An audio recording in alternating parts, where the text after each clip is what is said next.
WNST, Towson, Baltimore, and Baltimore Positive. I usually wear sponsor gear and put my Chicken Palooza shirt on and whatnot. But we're doing a Maryland Crab Cake tour and brewery tour. I probably should get some cool little sound effect for that. It's all brought to you by our friends at the Maryland Lottery in conjunction with Goodwill, Window Nation, and the Restaurant Association of Maryland. Restaurant Week is coming up, but I broken out old school stuff. Heavy Seas gave me a Putin Drinks Light Beer shirt, and I think it's kind of funny in a sort of macabre way, but nonetheless, this was given to me at the beginning of the inspiration for 31 breweries. And now I start looking at these breweries. I mean, Luke Jones has some places up near him, big trucking in different places where we could go and have a beverage. And I know he and his family go out sometimes down in the valley of PA and have a beer. Luke, I usually drink out of my my Cole roofing mug, but I found this mug the other day, and this is a spring training baseball mug. There was a place called Nestor's Gourmet Deli in Boca Raton, Florida, when the Orioles, this little plastic cup, not microwave safe, I don't think. I think it would melt. But this place is out of business.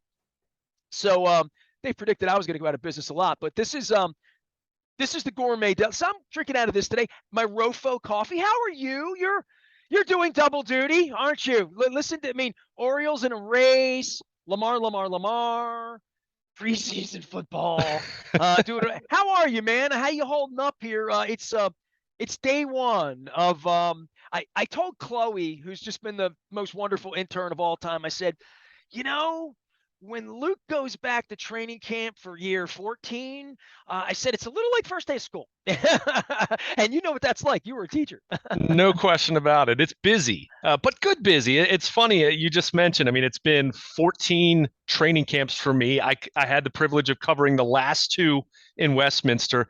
And I'll say this, and I think the biggest thing you learn when you cover training camp after training camp after training camp is not to read too much into what's going on in those summer practices, because, boy, I could give you a whole list of guys that I would be excited about or really down on and then look really silly just a couple weeks later, because that's just the nature of the beast. But I enjoy it. I still very much enjoy it.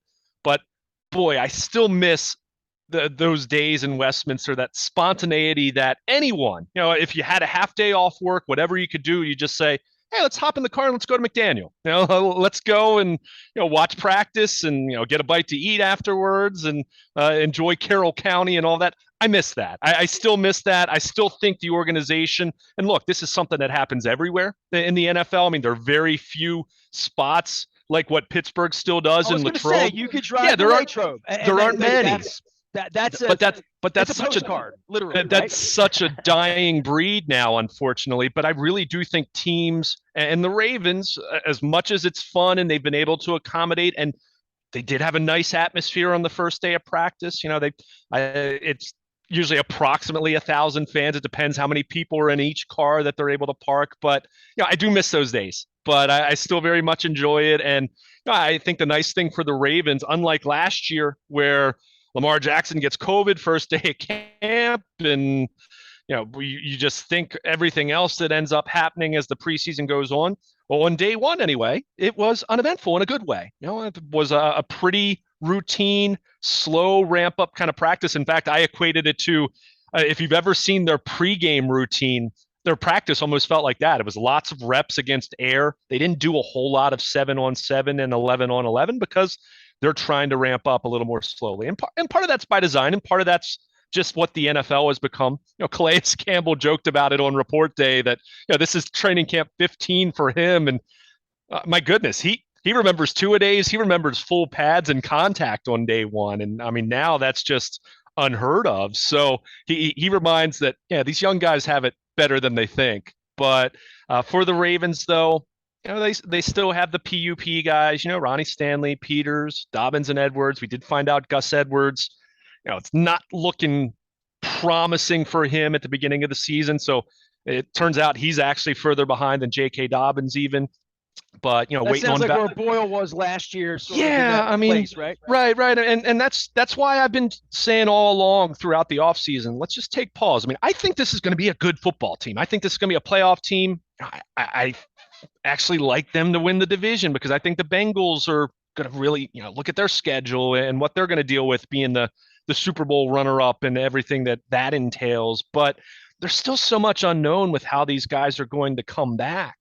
Healthy enough to play is not the same thing as healthy enough to thrive.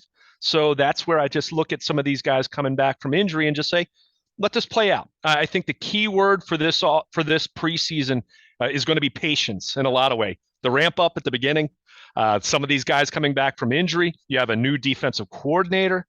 You have some young guys in certain position groups like wide receiver where, hey, they need James Prochet and Devin Duvernay and Rashad Bateman to step up because, well, they haven't signed a veteran wide receiver to replace Hollywood Brown. So patience is going to be a virtue in that way. So, doesn't mean I don't think they're going to be good or potentially be really, really good, but there's still a lot of unknown. But the good news is, again, get through the first day. Everyone reports, that Ben Cleveland sounds like he didn't pass his conditioning test, but it's not like they have a laundry list of guys dealing with that. They've got the PUP guys, but, Lamar's practicing. There's been, from a football standpoint, business as usual. We'll see if they can get something done. I think if they do get a contract done, to me, it's going to be sooner rather than later because the closer they get to the season, he doesn't have an agent to push the final details of an extension across the finish line. So, from that standpoint, we'll see what he has to say. But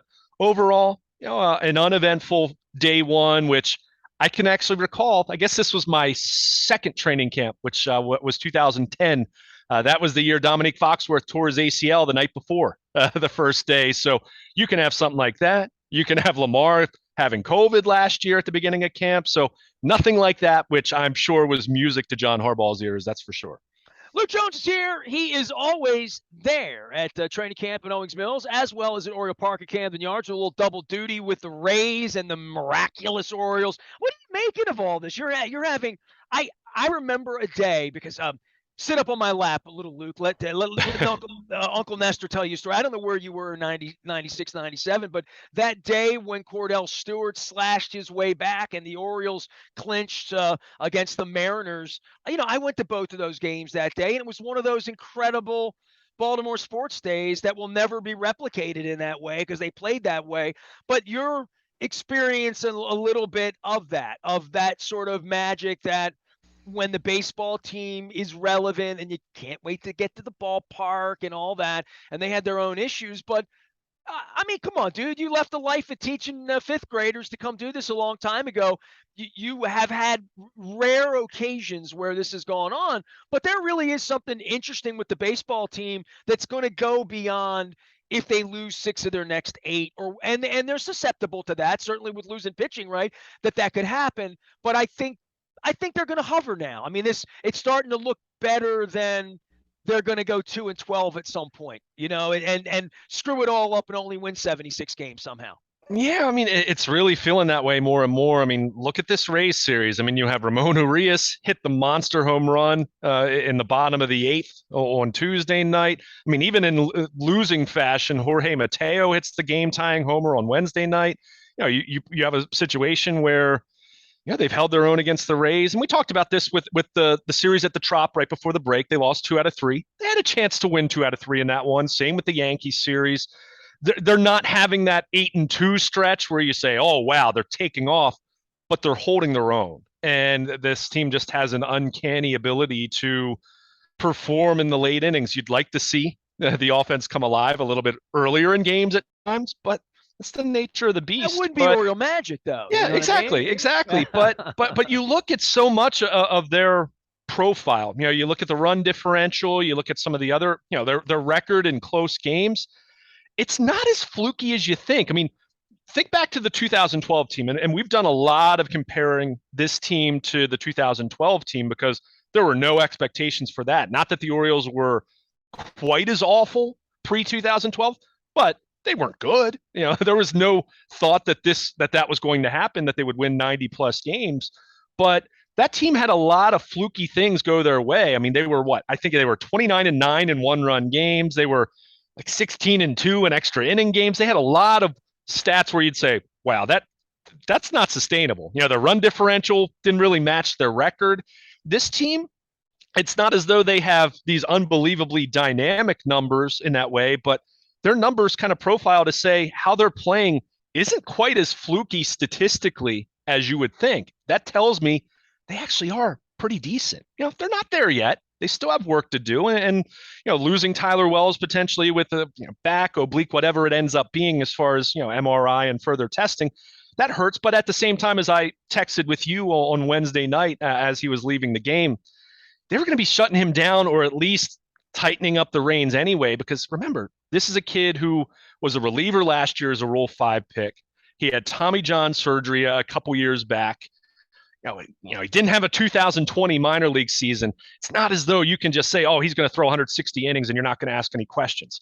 That's just the nature of the beast in today's game. I know some people go nuts with the arbitrary innings limits and pitch counts. And believe me, there are times where that bothers me too, but you got to be careful because, again, as fun as this isn't the end game. This isn't the culmination. This is the beginning, hypothetically, right? I mean, you're hoping that this Well, isn't the you high find point. out in the next couple of days Right. where they are and how they feel Sure. about this. And look, it was one thing a month ago to talk about it when they're on a 8-game winning streak, Yeah. wherever they were, you start to get excited about it.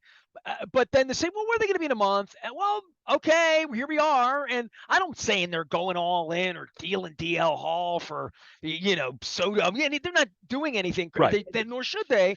But it is going to be interesting to ride this out to see that they get a real pennant race here, because I'm starting to smell it a little bit, because they're not looking fadey right now, right? They look a little bit more feisty and surgy than fadey. I don't know where that surge is coming from in regard to pitching, and we could talk about that all day, but I think they could all hit a little better. I mean, I've seen better out of Mullins, certainly seen better out of Hayes. I mean, so I think there's still that hot bats thing that could happen for them that you mentioned, that is their strength, not probably is their strength, other than the defense, which is outstanding. I think that these things can hold up in a place where 6 teams make the playoff. We're in. I've been talking to Clark Judge about the '79 Orioles, and you have one shot. This is a whole different tournament, really, that they're involved in now than baseball fans are used to. And the math, and you're the math guy, adding another team into this, they're in it. They're in it to be able to play in October, and if they play this way, and then go win games they need to win in September. But at least you're there to maybe you go 15-8, or a stretch like that, and that'll be good enough. That would be good enough in September. Yeah, I mean, it could be. It could be. I mean, again, if you're asking me to bet on the Orioles compared to the other wild card contenders, I'm still, there's still some limitations that this roster has, and again, what happens with Wells? What does that mean as far as, do you finally get DL Hall back up here? Dude, why? How am I the optimist and you're the pessimist? I'm not being a pessimist. I know. I'm just saying. I had the Rays guys on this week. They tell me the Rays stink. The Red Sox stink. These teams stink. Well, but you didn't let me finish. They have some very clear limitations with their roster. At the same time, boy, the Red Sox, I mean, it feels like the wheels have just completely fallen off for them. You keep waiting for the White Sox. I mean, there's so much talk with Tony La Russa, and I mean, we've seen him make weird, almost bizarre managerial moves throughout the season, intentionally walking guys with 1-2 counts and weird things like that. I mean, Cleveland, I mean, they're right there. I'm not going to disparage them, but they're a few games over 500. I think the interesting teams right now for me, and they're the teams kind of leading the way from a wild card standpoint now, is Toronto post the Montoya firing, and what that's meant for them as far as seemingly getting going. And Seattle, they've come back to earth a little bit since that long winning. They had a longer winning streak than the Orioles, but what's that going to mean for them? How are they going to sustain that? But I'll say this: we know that the trade deadline's less than a week away. Do they move Mancini? Do they move anyone else? What does that mean? If they move Anthony Santander, you bring up Kyle Stowers, you might not have any drop off whatsoever. I mean, they need to get Stowers up here. I mean, I believe I saw he's leading the International League in extra base hits. I mean, you'd say that's the most likely thing to happen here this weekend, right? I mean, the thing with Mancini is I just don't know how much value's there in comparison to, holding on to him. They're not going to re-sign Trey Mancini. I don't know if Trey Mancini really wants to stay here because he sees the writing on the wall in terms of Mountcastle's the first baseman now, and Mountcastle can actually defensively play first base. They're going to want to DH Adley Rutschman when he's not catching, and his bat's really proving more and more that that's justifiable even now, let alone talk in the next couple of years. I mean, you've got other guys coming through the system. Trey wants to be an everyday first baseman. So, he's not a malcontent or anything like that. He'd be an asset to a good team. Right. But we also know, Nestor, that teams just don't give up prospects. I mean, even look at the Benintendi trade, the Yankees acquiring him Wednesday night. What I'm seeing, the early assessment of the prospects they gave up, it's not like they gave up these elite guys. So, but it speaks to the Yankees getting better, right? And you're either getting better, or you're getting worse, right? It's rule one, right. Book one, and the Michael Elias Sigma handbook, right? So this is there. Then so Mancini, we'll see. Again, I'm not going to be surprised if they move him. Certainly, I'm not going to be shocked if he stays put, because they just say, you know what, we're not getting enough here, and we'll just let this ride. That's where I think it would be interesting to see if they pivot. And you look at Santander, who has 2 more years of club control. As I just mentioned, Kyle Stowers, I'm not sure what else he can prove at AAA Norfolk at this time. Santander is a good player. Is he a guy that's going to be a cornerstone player for them as they're theoretically contending in the next few years? I don't think so. I don't think he's that kind of player. But he has 2 years of club control. And I'll say this, Jorge Lopez, and I'm not picking on him because, he gave up a couple runs in the 10th inning on Wednesday night, but he has 2 years of club control. He's, 29, 30. He's had this fantastic first year as a reliever, but is that going to be who he is moving forward? If some team wants to pay a really heavy price for him, Santander, I mean, we've seen Felix Bautista. My goodness, you put him into the closer's role, I don't think I'd blink at this point. That's how dominant he's been. If you can acquire something for those two guys that I don't think it crushes this year's team, you're rearranging a little bit, but if you can get something that you think is going to really help you over the next couple of years for those guys, then I'm still in the frame of mind that I'm not going to say, no, I'm not doing that. I'm not, for me, it's, you can still be in this position where you could potentially sell, or I still think there are deals out there. Blake Snell's just an example that's been thrown out there that the Padres want to clear some salary, stay under the luxury tax threshold. Money, right? If they're in the race, they need to spend money. Yeah. Not necessarily give up prize prospects. They're in the same position, picking up somebody else's. Sure, right. For me, that would be much more like if I were to say I'm going to acquire Blake Snell, I would be way more excited about that for next year. Now, whatever he gives you this year, and hey, if you can be the third wild card, great. But he's under, you would have him for next year, and that's where I would be really excited. Kind of like the best example I could give you would be when the Orioles acquired Bobby Bonilla in 95. They had him for 96, right? I mean, 95, they kind of hovered around 500, below 500 that whole year. Give him that deal the Mets gave him in 97. Yeah. I can hear Angelo saying, annuity, how many years? Right. Although I will say, them trading Alex Ochoa ended up not being that big of a deal. At the time, there were people who freaked out. Listen, of that era, and I know you were a kid, the Sid Thrift era and all that, there's nobody that loves your prospects more than you. And there's nobody that goes to the media people, especially when you don't like your prospects, and loves them even more. Yeah. So that's the word in baseball, right? And there's none of that in football. This guy stinks, we're going to trade him. In baseball, it's, Alex has incredible upside. We see such potential. I know he's hitting 211 right now at low A, but I can sit here and do comedy on that, right? But a lot of those guys that they blew up, they didn't like their head, or they didn't think that, they had an off the field issue, or they just thought, we're going to everyone in the media, they had 12 prospects all the time. And Ochoa was one of those guys, if they gave him away, meant that they didn't love him all that much, really. Yeah. I mean, that's not unique to the Orioles. Everyone loves their own prospects, as you mentioned. And that's why what feels different about the Orioles right now, as opposed to previous periods of time where they were their own hype men for their system, it's other people like their system now. Baseball America likes their system, Baseball Prospectus, Fangraphs, go down the list, where you have Grayson Rodriguez, who's still in the top 10 prospects of all of baseball. Gunnar Henderson's moved into that territory. Adley Rutschman has graduated from the prospects list because he's been in the majors for 2 months now. And, since his first 2.5 weeks has really raked. I mean, look at the extra base hits for him. I mean, he's a player. Is he going to be an MVP? Time will tell, but he's legit. I mean, again, don't look at the full body of work. Look at what he's done since about the first week of June, and you'll see. I mean, the batting average looks better than it does, in its totality, and the extra base hits, all of that. Well, so he's not the only really good player to come up and go for whatever for a month. I mean, literally. Yeah. Right. So I mean, we that's joke about that with Cal Ripken and Brooks Robinson, and probably a dozen Hall of Famers. Yeah. I mean, I've heard this.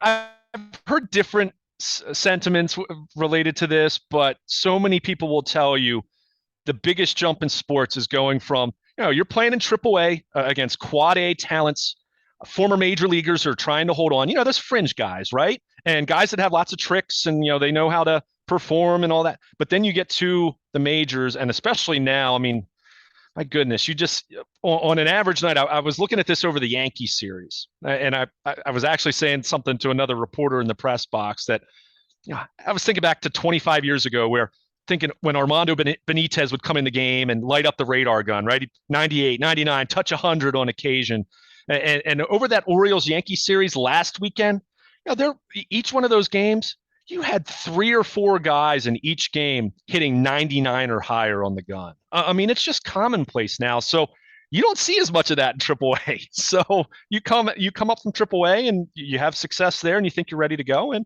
it's an adjustment. And Rutschman's adjusting. There's no question, but it takes a little time. To your point, but they've got other guys like that coming. Maybe not quite as good as Adley, but Gunnar Henderson, and you hope DL Hall gets here at some point. Although had a rough outing his last time out, but you start to wonder what else does he have to prove at AAA that he can't do in the majors. So other guys are coming. That's why I said I do look at this trade deadline, still looking at it, kind of from both perspectives, as far as, not saying you break up the club, but if you can move a Santander for something legitimate, and then that opens the door for Kyle Stowers to come up here, I don't think that necessarily even makes you definitively worse. I think it, and in a long-term sense, get Stowers his feet wet, acclimated, and he's ready to hit the ground running next year then too. So, there are a lot of ways that they can play this, and that's why it is interesting. But boy, just to go back to your original point, as far as talking about the Orioles being relevant, as I'm starting to go out to Owings Mills for training camp,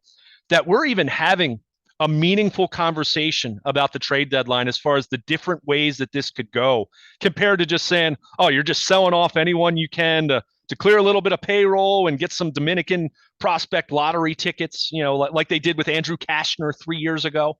The fact that we're not talking in those terms anymore, that's fun, right? I mean, this, if nothing else, even if we're not talking about this team in the second week of September really having a solid mathematical chance to be a wild card, they're just entertaining. And ultimately, at the end of the day, I say this to you all the time, like, if we're just going to judge our fandom on what the end result is every year, that's really an effort in vain, because most of the time you're going to be disappointed looking through that lens. But in terms of where this team is, knowing that they still have work to do, and I'll continue to say that, and ownership's a big part of this, and certainly you and I have talked about that many times, and we'll continue to talk about that. But in terms of entertainment value, what this team has done over the last 6-7 weeks, I mean, it's been very compelling theater on a nightly basis. I mean, even Wednesday night when, they lose an extra innings, but, they almost won. Jorge Mateo sends one into the bleachers in right center. I mean, your light hitting shortstop hits a home run to the opposite field. I mean, go figure. I mean, there's just things happening on the night Belanger hit one. I was there. Yeah, or Len Cicada in '83, after he's catching behind the, being behind the plate. Louis Aparicio hit a couple. Yeah, so it's just been really fun. And the craziest thing, and I haven't mentioned this to you, I mean, this has been out there on Twitter, but after wins now, and I don't know the entire genesis behind this, but they've turned it into a little bit of a nightclub in the clubhouse. They have strobe lights going. Right? It's hilarious. It's hilarious, and it's just fun. I mean, even for Trey. Mancini, even if by the time someone's listening to this, they've dealt him. Even if they've done that, which is entirely possible. Uh, you just you think about how much losing he's done here, and even if he's moved in the coming days and joins a contender, and we're watching Trey play in the playoffs, which I'd love to see that for him. I love seeing Mike Bordick do that as a yeah, exactly. But for him to experience this, I mean, you can just tell. I remember talking to Trey. It was right. I guess it was right before the All-Star break. It was the last game of the Angels series, in fact. When they were in the midst of that winning streak, and it was just he just kind of looked at it, and he's just like, this is amazing. He's talking to some of us reporters who've been around for these very, to put it nicely, lean years, these last few years. And for him, just to see the smile on his face, you can just tell how much he's enjoying this. So, feel good for him, feel good for some of these other young guys who've been just completely crushed the last few years. And boy, you feel good for the fans who have continued, the ones who've remained engaged. And I've said all along, I haven't blamed anyone for tuning out, because it's been a hell of a endeavor trying to stay engaged with this product the last 5 years. But the ones who have, boy, you're getting what you hope is just the start. Let's be clear about that, but starting to get a return on the investment that has been very entertaining and a lot of fun. And again, we got on here to talk about the Ravens, and we did, and we'll continue to talk about the Ravens. But right now, it's still There's 2 teams in town. There are, and it's fun, and you have a chance to you win the first 2 games of a Tampa Bay series, and by the way, at Cincinnati for 3, at Texas for 3, back home to face Pittsburgh for 3. So that's 9 games. Yeah, you got to go 7-2, 6-3. You got to go something like that, right? Yeah, if we're going to be talking about this being something that they're continuing to make progress and not just hovering around 500, you can make some hay here. You've got an opportunity here coming up after this tough stretch against the Rays and the Yankees. So they've held their own over that stretch. Now let's see, hey, go 6-3, go 7-2 over these next 3 series, and then boy, then it starts to get very interesting, because you're on the other side of the trade deadline as well then. Luke will be doing all things Orioles, and including next weekend. I'm going to be out in Western Maryland when they're fighting with the Pirates. I'll be out in Pirates country when they're fighting with the Pirates, out west of Cumberland, Yinzenot and Downtown and all that. But Luke will be there next weekend as well. We're doing a Maryland Crab Cake Tour. It begins on Monday at Conrad Seafood. My friend Ginger from J.O. Spice is going to be coming over. They make the Conrad Seafood. We're going to be at the market on Joppa between Loch Raven and Paring. Everybody knows where it is, the original. We'll be doing the show over there on Monday, and then heading over to Red Brick Station to start our brewery tour, which was my first brew pub in my neighborhood in White Marsh, where I lived 20 years ago. I thought Bill was crazy. I hope Bill's still there and crazy, but I know he's going to have some cold beer. So we're going to be doing that on Monday. It's all brought to you by the Maryland Lottery. We'll be letting ourselves play, giving away scratch-off tickets everywhere we go. Next week, our friends at Window Nation, our friends at Goodwill Industry, had a great conversation with Lisa Rossiniak about vintage wear and going to shopgoodwill.com/MD. That's the /MD that's important, as well as our friends at the Restaurant Association of Maryland. Restaurant Week coming up in September. I'll be telling you about it all during August.